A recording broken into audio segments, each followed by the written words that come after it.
はい、皆さんこんにちは。ワッサンの庭チャンネルです。フェンスグリ動画第2弾。今回の動画はどんなことに気を使って設計をしたか、あとどんな手順で実際に作ったか、あと作った時のトラブルとか、こんなことした方がいいよっていうコツの部分、最後に、トータルでかかった費用とその内訳を、説明するような動画にしていきたいと思ってます。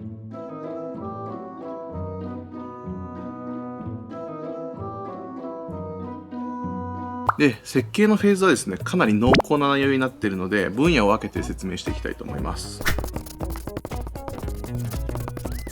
まず1つ目、寸法関係ですね。どうやっていろんな寸法を決めていったかっていうところ。2つ目に、取り付け、組み付け関係のところを説明していきたいと思います。3つ目に、強度をどうやって出していったかっていうところ。4つ目に、デザインへの気遣い、どういう風にしていったかっていうところを説明したいと思います。はい。寸法の話に行くと思いきや 3D データをちょっと説明します。はい、これ 3D データ。3D データで僕検討したんですよ。全然やったことなかったんですけど、全然やったことないっていうのは嘘。塩台ちょっと使ってる。塩台ちょっと使ってるんだけど、ライノセラスっていうソフトで今回作ったんだけど、それはほとんどやったことなかった。はい、じゃあちょっとね、データぐるぐる回してみたいと思います。ぐるぐるぐるぐるぐる。こんな感じで、ウッドフェンスだけじゃなくて、もう家もね、その周りとかもいろいろ作ったんですよ。その周りの空間とかね、どういう庭にしたいのかっていうのを全部 3D にぶち込んで検討しました。DIY ってすっごいね、四角いものが多いじゃないですか。もう何しても四角い。もう、四角いのが多いから、こういう 3D データで作るのめっちゃ楽なんですよ。ぜひ皆さんね、3D 一回手出してみてください。フリーのソフトもあるんで、めちゃくちゃ楽です。楽しいです。で、いよいよ、寸法のところの話なんですけれども、寸法で一番難しかった最初の決めるところが、支柱と支柱のね、支柱と支柱の幅、この幅を決めるのがね、一番悩んで。なんでかっていうと、支柱と支柱の幅っていうのは、もうこの間に入ってくるこの木の柱とかボルトとか金具とかがどう収まるかってめちゃくちゃ深くかかるし、幅イコール何本支柱をね、立てるのかってところにめっちゃかかってくるじゃないですか。あんま穴掘りたくないじゃないですか。でも、減らすとぶっ倒れるんですよ、ウッドフェンスってね。どんだけ地面とこう接する部分が多いかで強度が決まってくるんで、絶妙なところを探しましたよ、3D データで。で、これ、3つ、とりあえず3つね、他にも作ったんですけど、いろいろね、1メートルぐらいのところでいろいろ刻んで作ったんですけれども、これ900ミリメートルの支柱の幅。はい。1200ミリの支柱の幅。で、これ、1メートル。結論言いますよ。結論言いますと、1メートルにしました。はい、1メートル。1メートル。これめちゃくちゃ適当に決めたと思いますよね。違うんです。神の数字と勝手に思ってるんですけども、どうやって導き出されたかちょっと説明したいと思います。カンペを用意しますね。ちょっと寝込まれる。いいかいいな。ね。支柱と支柱の幅が 1000mm。で、この間に入ってくる横板の長さ。これがね、世の中に一般的にホームセンターで売っているのがフィートの単位なの。さらに言うと、ホームセンターでは3フィートとか、6フィートとか、そういう刻みで売ってるんですよ。3フィートの幅なんだと思います。910ミリ。で、さっきの1000の幅の中に910ミリの木が収まります。そしたら、横に余る幅が20ミリなんですよ。で、その20ミリの幅の中に、なんだこれ。くっつき虫だ。20ミリの幅の中に、だいたい5ミリの厚さの金具と、10ミリないかぐらいのナットと、ボルトのちょっとピョコって出る頭、ネジのところ。これがね、もう、キッチキチに収まるんですよ。ね。なんだっていいじゃんって思うと思うんですけど、支柱と支柱の幅なんて、ベストでいいじゃんって思うんですけど、やっぱり、ね、キリがいい数字がいいんですよ。例えばこれが、832mm とか言うとね、もう作業してらんないですね。足し算できないから。足し算はしてらんないから、そんなに。だから、キリがいい数字っていうのは、それは効率化につながりますよ。1メーター幅だから、これね、しっかり強度出る方になると思う。じゃあね、ここで、僕が1メートルっていう数字を導き出した時の再現 VTR いきます。ドン。あれこれ、1メートルにしたら、マジか。しゃ1メートルにしたら全てが完璧だ。これはすごい。はい、茶番です。茶番が好き。茶番が好きなんだ。いや、ほんとね、これ決まるだけでもうめっちゃ進んだって思ったけど、そんな進んでない。実際やることめっちゃあった。めっちゃあったんだけどね。でもこれは一つ大きな進歩でした。でね、次の寸法ですよ。次は、横板と横板の、ここの隙間ですよ。この隙間ね、めっちゃ皆さん多分迷ったでしょ。迷ったと思います。私も迷いました。この横板と横板の隙間を何ミリにするかによって、当然目隠しのね、能力が変わってくるんですよ。隙間が狭いほどいいじゃんって思うんだけども、やっぱね、風の影響がものすごいらしいんですよ。いや、ただの板になるから。ただの巨大な板で風を全部受け止めるなんて言ったらマジものすごいパワーが働くからね。だから隙間を開ければ開けるほど風をいなしてくる。でも開けたくない。見た目的にもダサくなるから。だから僕は結局30ミリにしました。横板と横板の隙間で、実際に30ミリってどんなんなのって、どんぐらいの幅なのっていう風に思う方いるかもしれないんで、ちょっと外のワッサンに見に行ってもらいました。外のワッサン、これ別に返事するやつじゃないんだよ。はい、ゴー。はい、で30ミリが実際隙間感どんな感じかっていうと、これ30ミリですね。こんな感じですね。ちょっと離れてみますね。こんな感じで、奥の景色はなんとなく見える感じで、完全に目隠しになってるかというとそうでもないんですけれども、プライバシーはある程度確保できるかなっていうギリギリのところです。やっぱこんだけね、隙間空いてると風が通り抜けてくれるんで、かなり台風の時とかは耐久性が高くなってるかなっていうふうに思ってます。それはね、ここがもっとね15ミリとかだったらもっとかっこいいんですけど、そこはねちょっと安全性も考慮して幅を決定してますって感じでね、30ミリの幅で決定しました。皆さんもねぜひいろいろ検討してね、横板同士の幅を決めてみたらいいと思います。どんどんいくぜ。次、基礎の深さ、どんだけ地中に埋めるのっていうところなんですけれども、いろいろねネットで事前に調べてみたら、大体世の中で推奨されているのって地中の長さに対して3分の1の長さを埋めましょうって書いてあるんですよ。つまり高さ例えば 170cm の上にね地上に出るフェンスを建てたいと思ったら 85cm 埋めましょうってことなんですよね。本当はそうすべきなんですけれども、実際のところそういう風に深くまで植えているウッドフェンスが世の中に全てかっていうとそうではないです。なんでそこは自己責任で自分の庭の条件に合ったもの、でも絶対に安全を第一にして考えて、で僕が手に入った独立基礎っていうコンクリートのブロックの長さが 80cm だったんで、地上にね 5cm ほど出したかったんで、結局 75cm ぐらい埋めました。後で説明しますけど、周りもねちょっとモルタルで埋めたりして、ちょっと強度出すっていうことで、なんとかこれでいけないかなっていうことで、だから深さは 75cm 埋めました。寸法最後ね、高さ、全部の高ささっきね、170cm とかでなんとかって言ったんですけど、結局ね 175cm ぐらいの高さになりましたね。でこれねどっから来てるかっていうと、前編の動画も見てほしいんですけれども、ホームセンターで偶然見つけたねめちゃくちゃかっこいいアルミの支柱が長さが2メートルだったんで、もうここから何センチ地中に埋めるかで地上に何センチ出てくるかっていう世界なんでございます。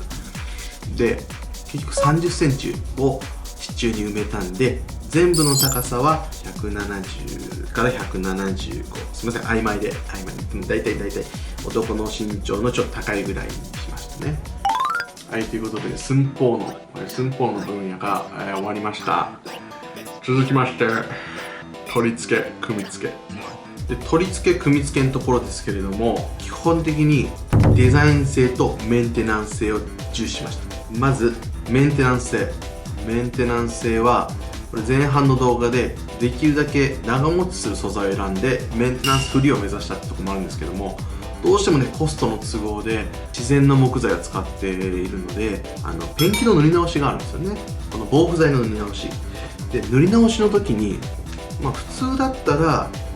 そのまんま塗ると思うんですけど、僕はね私はちゃんと台に下ろして塗り直した方が楽しいかなとか、もしくは木が一部腐ってしまった時に木の部分だけちょっとこう取り替えるとか、そういうことができたらいいんじゃないかなってことで、今回スノコ方式を採用しました。どういうことや？スノコ方式はどういうものかっていうのを説明したいと思います。でスノコ方式をね知るには、まず一般的な方式ってどんなんやねんっていうことなんですけども、一般的なウッドフェンスっていうのはこの支柱に対してね直接横板をバンバンバンバンバンとこう打っていく感じになると思います。ちょっと分かりにくいと思うんで、外のおばさんよろしく。普通はねこういう横板をこの支柱の前までこう持ってきて、で支柱に対して直接ビス打ちしてしまうっていうのは割と一般的なウッドフェンスの作り方だと思います。ということで今回はそういう一般的な方式じゃなくて、支柱と支柱の柱の間にスノコでね独立した木のこの枠みたいな木だけで、構造として成り立つものを金具で取り付ける、浮いた状態で取り付けるっていうような方式にしました。これを勝手にスノコ方式と呼んでいます。実際ねどういう金具で取り付けているのかっていうのを、現場のマスターさんよろしく。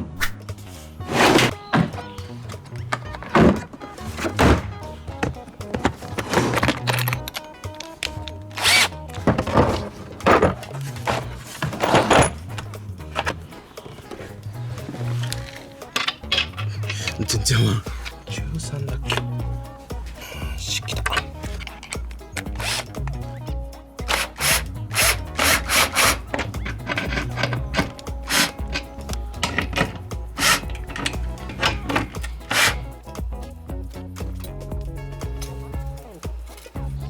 はい、ちょっとだいぶ汚くなっちゃってるんですけど、やっぱねメッキだと錆びがきますね。真ん中の部分に使っている金具はこんな感じで、位置がある程度自由に決められるような金具を採用してます。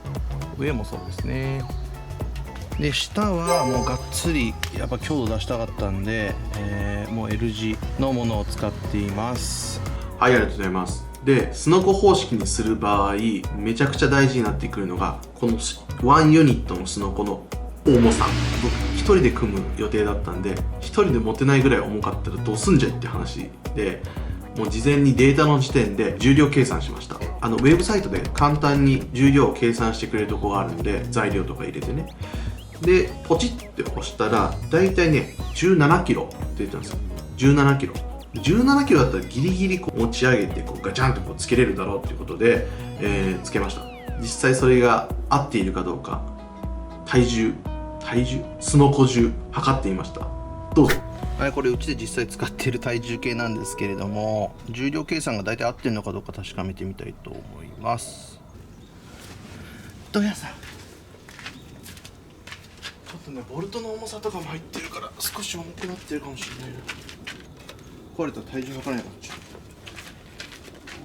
おお、15.70。いいね。はい、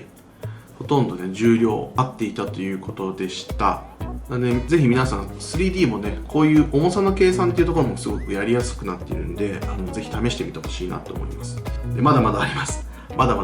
で一人でねスノコを柱と柱の間にこうガチャンとつけるときに、誰にも何も持ってない状態でスノコをこうパッて離してこうドリルとかねボルトとか取りに行かなきゃいけないじゃないですか。その時にスノコは支柱と支柱の間に乗る必要があると思ったんです。だから僕は一番下にこの L 字のね金具を取り付けて、そこに乗るようにしました。イメージ的にはこんな感じ。そしてでグッと持ち上げます。で一番下のところに置きます。慎重にね置きます。使えるクランプとかあればこんな音しなくていいと思うんですけどね。はい、これで突風でも吹かない限り倒れないかな。じゃあ取り付け組み付け最後、気使ったところなんですけれども、これコツみたいなところなんですけども、工具が入るのかっていうのもねめちゃくちゃ大事で、気持ちよくこうね設計進めていって、いざよし組むぞって言ったらドリル入らんみたいな、そんなこと本当よくあると思うんですよね。ちょっと見てみましょう。はい、こんな感じ。例えばもしこういうとこの支柱の裏側とかに留めを作っちゃったりしたら、もうこういう工具がね全然入らない、両尾最高全然入らないことになるんで、こういうことも考慮してます。あとこういう L 字のクランプについても、もうこれこんな風にして斜めにしか入らなくてですね、このシルバーの部分を伸ばすようなことをしないとしっかりと締め込まれないっていうことが分かって、ちょっとこれ失敗したなと思っています。こんな形で工具がしっかりねその作業空間に入るかってことも考えながら設計進めました。はい、じゃあ次3番目、強度出し。強度どうやって出したのってとこなんですけども、これめっちゃ僕いろいろ考えました。で、今回は支柱に対して金具をピッピッピッとこうつけるじゃないですか。で、普通だったらね、この金具をドリルネジっていうやつでアルミに対してこうウィーンってこうそのままねネジみたいなやつで取り付けちゃう。だけど僕はそれだと16キロもあるこのスノコの板をバーッとつけていって、風がうわーって吹いた時にやっぱアルミって柔らかい素材じゃないですか。で、木ネジごとメリメリってもうもげちゃうん